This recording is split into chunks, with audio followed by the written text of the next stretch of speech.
কুড়িগ্রামের ফুলবাড়ী উপজেলার তালুক শিমুলবাড়ী গ্রামের ১৮ বছরের যুবক আবু সাঈদ, যে বয়সে সমবয়সীদের সঙ্গে খেলাধুলা, পড়াশোনা আর স্বপ্ন নিয়ে ছুটে বেড়ানোর কথা, সেই বয়সে বিছানায় বন্দি জীবন কাটছে তার।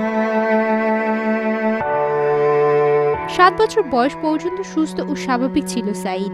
স্থানীয় বিদ্যালয়ে প্রথম শ্রেণী পর্যন্ত পড়াশোনাও করেছে। এরপর হঠাৎ জ্বরে আক্রান্ত হয়ে ধীরে ধীরে তার শরীর দুর্বল হতে থাকে। পেশিতে টান, হাত পা ও পিঠে ব্যথা এবং খিঁচুনি শুরু হয়। এক পর্যায়ে তার পা বেঁকে যায় এবং হাঁটা চলার সক্ষমতা হারিয়ে ফেলে। প্রথমে কবিরাজের কাছে চিকিৎসা করান তার মা মৈতন বেগম। ওদের স্বপ্ন পূরণে পাশে থাকতে পেরে আমরা গর্বিত। পরে চিকিৎসকের শরণাপন্ন হলে পরীক্ষার পর সাঈদের রিকেটস ও গুরুতর হাড়ের বিকৃতির কথা জানান চিকিৎসকরা। দীর্ঘমেয়াদী চিকিৎসার পরামর্শ দেওয়া হলেও অর্থাভাবে তা চালিয়ে যেতে পারেননি তার বিধবা মা।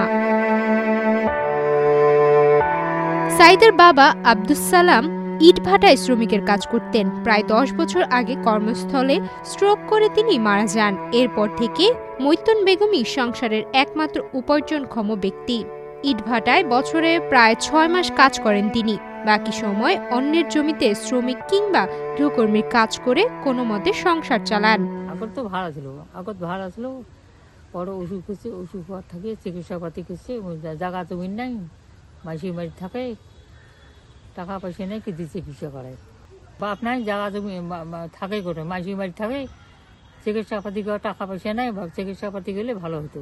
আমি সাইদ অসল বিছনাত পড়ি, ও যে উঠি আর পায় না, বসি থাকে দিনমান, ঘর থেকে বাড়িয়ে বেড়ায় না, হাগা মোথা শোক অটো বিছনা, চলবি আরে পায় না, খাওয়া দাওয়াও অসুবিধে, এমন অসুবিধে আছে।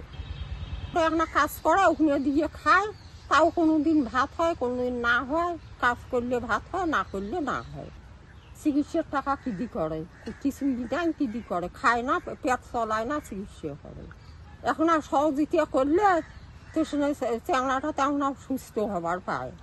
তাছাড়া সহযোগিতা মাইছে যে না করে, হয় কিদি। নিজস্ব জমি ও বসতভিটা নেই পরিবারটির। অন্যের পুকুর পাড়ে ছোট একটি টিনের ঘরে ২ ছেলে ও ১ মেয়েকে নিয়ে বসবাস করেন মৈতন বেগম। ঘরের এক কোণে বিছানায় পড়ে থাকে সাঈদ। বর্ষায় ঘরের চাল দিয়ে পানি পড়ে, চারপাশ থাকে স্যাঁতসেঁতে পরিবেশ। দীর্ঘদিন ঘরবন্দি থাকায় শারীরিক দুর্ভোগের পাশাপাশি মানসিকভাবেও ভেঙে পড়েছে সাঈদ। সমবয়সীদের স্বাভাবিক জীবন দেখে নিজেকে গুটিয়ে নিয়েছে সে মনে হলো যে ৭ বছর থেকে অসুস্থ আছে।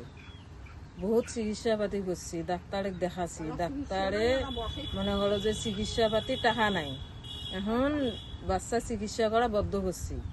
এখন আমি ভাড়াবেদ কাজ করি খাইয়া বাচ্চার ঘরক মানুষ পিতৃপালন করি, ওষুধ পাতি আনি খোয়াই। বাচ্চাকে দেখাইয়ে লোক নাই, আমি দেখশন করি। ১ গ্লাস পানি দেওয়াইয়ে নাই, আমি যদি থুইয়ে কোনোটে যাই তাও কাউ দেখাইয়ে নাই, কি ১ গ্লাস পানি দেওয়াইয়ে নাই। এই ছেলে খুব অসুস্থ, কাজ করতে পারে না। ডাক্তারে দেখাচ্ছি, ডাক্তারও কেছে যে এই ছেলে ভালো হবো না, এই রোগ ভালো হবার নাই।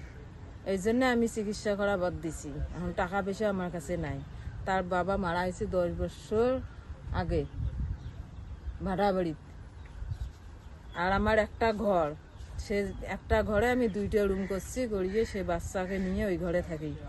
এখন ৬ মাস কাজ করি, ৬ মাস আমি বসে থাকি, হাঁস মুরগি পালিয়ে আমি মানুষের বাড়িতে কাজ করিয়ে আমি চলি। চিকিৎসকদের মতে রিকেট শিশুদের ভিটামিন ডি ও ক্যালসিয়ামের ঘাটতিজনিত রোগ। এতে হাড় নরম ও বাঁকা হয়ে যেতে পারে এবং গুরুতর ক্ষেত্রে হাঁটাচলা কঠিন হয়ে পড়ে। দীর্ঘমেয়াদী চিকিৎসা ও পুষ্টিকর খাবারের প্রয়োজন হয়। আসলে আবু সাঈদের সুস্থতা ছিল ৭ বছর, যখন ওর বয়স তখন সুস্থ ছিল। হঠাৎ করে সে অসুস্থতায় পড়ে যায়। তো ওর বাবা মারা গেছে, চিকিৎসা করবে যে বা করাবে এমন তো অবস্থা তাদের নেই। তারা থাকে মানুষের জমিতে, আর ওর মা তো ভাড়া বাড়িতে কাজ করে দিন পাড়ি দিচ্ছে। আনতে আনতে সবকিছুই শেষ এই অবস্থা।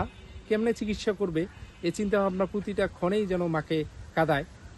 আর যদি ওর সুচিকিৎসা হতো, আমার বিশ্বাস সে সুস্থ হয়ে যেত। ডাক্তার এও বলেছে ওর দীর্ঘায়ু চিকিৎসা করতে হবে, তবেই কিন্তু সে সুস্থ হয় ফিরে আসবে ইনশাল্লাহ।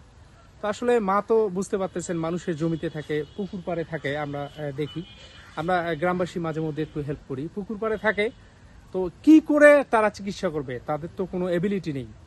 তারা উনি ভাড়া বাড়িতে কাজ করে, এখন তো ভাড়ার কাজ শেষ, 6 মাস চলে ভাড়ার কাজ, আর বাকি 6 মাসে মানে বিভিন্ন ওই মুরগি হাঁস এগুলো পালন করে, ওরে কিন্তু আসলে চলে। খুব কষ্টের জীবন এদের। আমি অনুরোধ জানাচ্ছি আপনাদের কাছে এই অসহায় মানুষগুলোর পাশে একটু দাঁড়ান। সাইদকে সহযোগিতা করতে পারেন আপনিও। সহযোগিতা পাঠাতে যোগাযোগ করুন স্ক্রিনে দেওয়া নম্বরে। সুমাইয়া মিতু, বাংলাদেশ প্রতিদিন।